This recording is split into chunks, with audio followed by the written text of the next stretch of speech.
fifth gear at 2,500 RPM.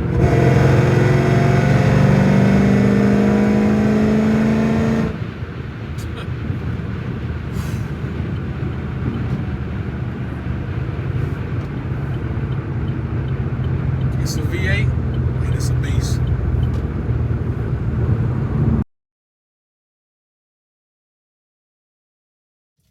What's going on, guys? I know you can tell there's something different about this video. Yes, we're hands-free. You know what that means, right? You know what it means. That means we can finally put this bad boy on the road and y'all can experience it with me. We don't have to stop and cut the camera off because I'm trying to shift with one hand and hold the phone with the other. I actually got some good equipment goodies in. Hopefully it's somewhat empty. I'll get some shots of the car. We can talk while we're driving. We can do some pulls together. We'll talk more about my dyno experience. This is going to be a fun video. A very, very fun video. I'm excited. Everything finally came in from Amazon. Like I said, I'm really not a YouTuber, but I do love cars. I love this car and I want to share this experience as much as I can. And I want to equip myself as best as possible to be able to do that with you guys. I don't have a GoPro on the outside of the car or anything, but hey, if I keep getting subscribers and keep getting people that are watching, commenting, and very interactive with me, then who knows, I may continue to upgrade. But for now, I'm going to try this out.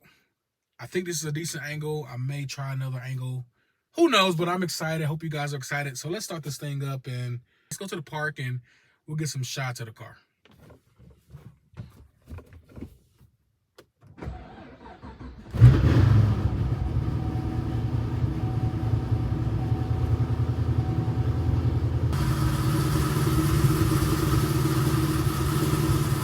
The cold start is very, very good for a cam car. You know, some cam cars take a solid 10 seconds to actually start.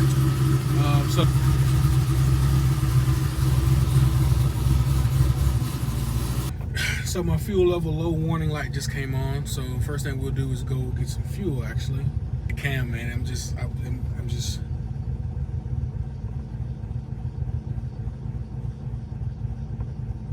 rock back and forth is nice. Let's go get some fuel. And I'm the kind of guy that I do like to ride with my sunroof tilted and my windows partially or all the way down. So you're gonna hear a lot of V8 noises.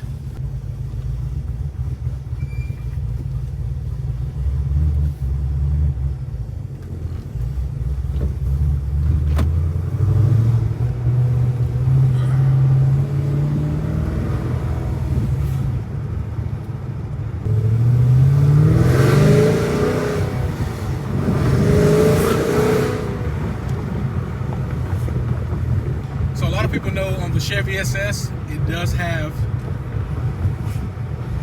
a terrible spot, a terrible dead spot where the clutch wants to engage, but it never does. It's a nice Mustang. Very, very weird dead spot. When you release it off the clutch pedal, there's like a good 3 centimeters of nothingness, and then it catches. So it's never a smooth transaction. And there is a fix for it. You can remove the clutch spring, or you can replace the clutch spring with an aftermarket one. I can't get my hands on one. See? I promise you I can drive a manual. It's that dead spot.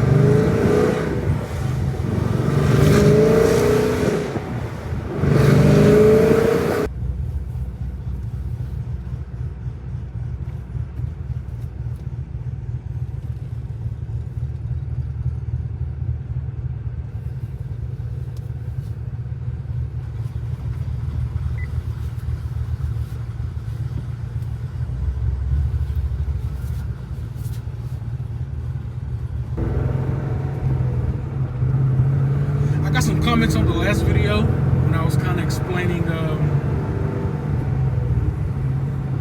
the car was jerking when it would cruise at speeds like this, at partial throttle, quarter throttle. Like it would just literally be, and it'll do it again, and then like I used to couldn't do this when I first got the car back from the dyno. I was unable to just cruise like this, and the manners are so much better. The mannerisms are so much better. while we're rolling, I did want to clear up one thing. My vehicle was dyno tuned at East Texas Street Machines in Longview. Nathan is the owner. I think Nathan is the guy that tuned my vehicle, along with the help of maybe his brother. Make no mistake, Nathan did a great job tuning my vehicle. My vehicle hasn't blown up. It's not leaking any fluids because he had to go in and replumb my pump. Some kind of cooling pump. I can't think of the name right now. I'm blank. But he had to go in and replumb that. One of my injectors wasn't firing, so I was firing on like 6 or 7 cylinders. He went in and corrected that after I dropped the vehicle off. He did a great job. He knows what he's doing. And at the end of the day, I think I kind of mentioned that, we had some misunderstandings about some things.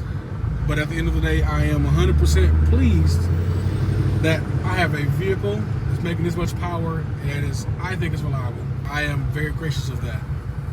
Everything else is whatever it is. At the end of the day, it all worked out. I think I had Pat G email a street drivability tune. Clutch and tires coming soon. Clutch and tires, definitely. So here I am. I'm out here with my baby. 2017 Chevy SS.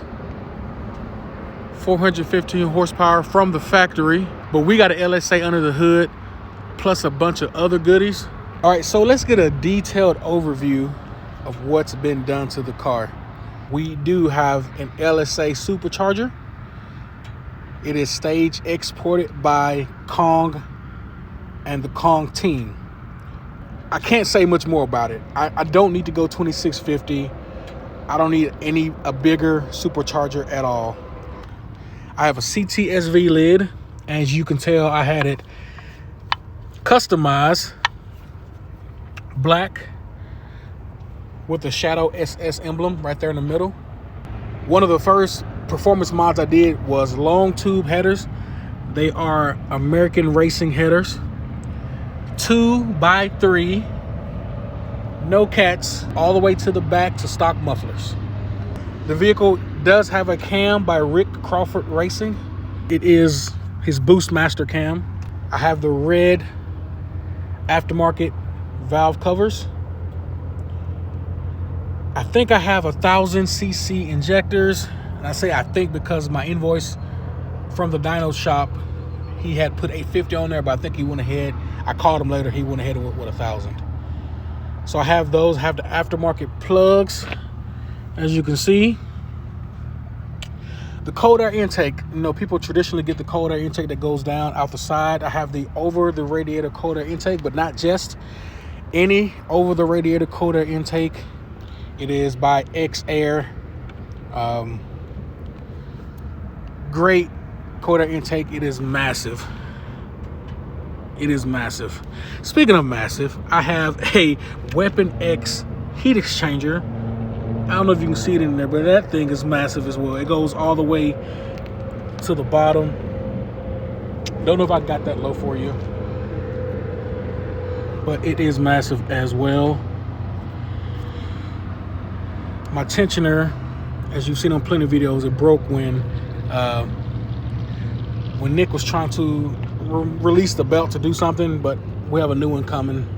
Everything's good there. We're all square, no problems. What have I missed? Oh, throttle body. I want to say this is a Nick Williams 103 throttle body. The Mighty Mouse catch can. And then I have a Bosch intercooler pump. This is what was plumbed backwards. This is what it was. And Nathan fixed it. Like I said, I really appreciate it. My car is running, and it's running strong. And at the end of the day, no matter what kind of differences we had, I do appreciate my car being able to run strong. Down there.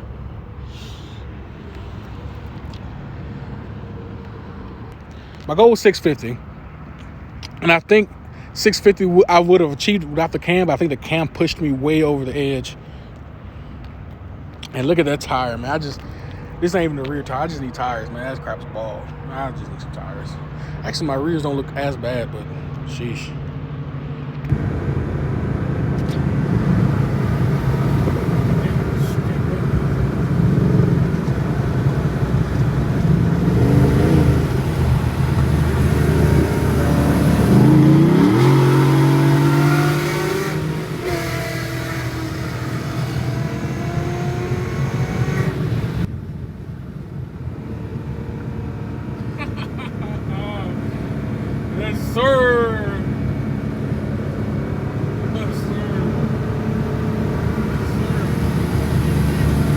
Appreciate you. Appreciate you.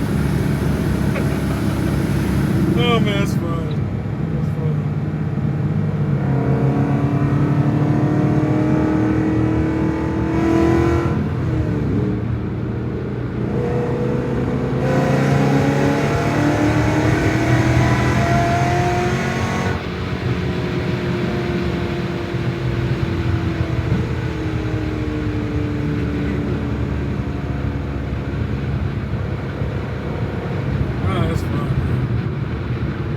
This was a great video. Oh my God. I mean, I was just driving and this car it just came up on me so fast. It kind of surprised me. Like, God, why did that come up on me so fast?